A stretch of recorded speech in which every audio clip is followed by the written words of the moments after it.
Hi friends! Thanks for tuning in. If you like this video, please give it a like, comment below, and take a moment to subscribe to our channel.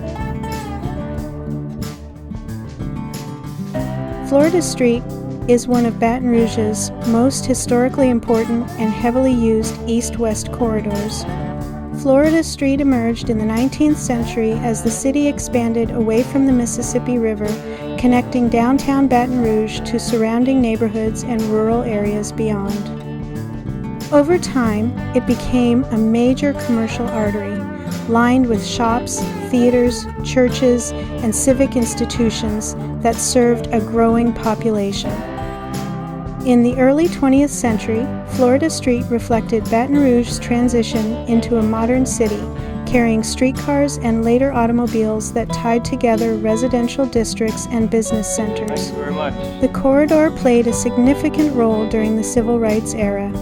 In the early 1950s, Florida Street was central to the Baton Rouge bus boycott, one of the first successful mass protests against segregation in the South. Churches and meeting spaces near Florida Street served as organizing points for community action and social change.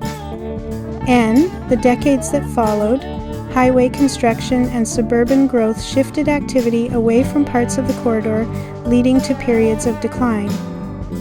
Today, Florida Street continues to function as a vital transportation route, passing through neighborhoods that reflect Baton Rouge's diversity, resilience, and ongoing efforts at reinvestment and renewal.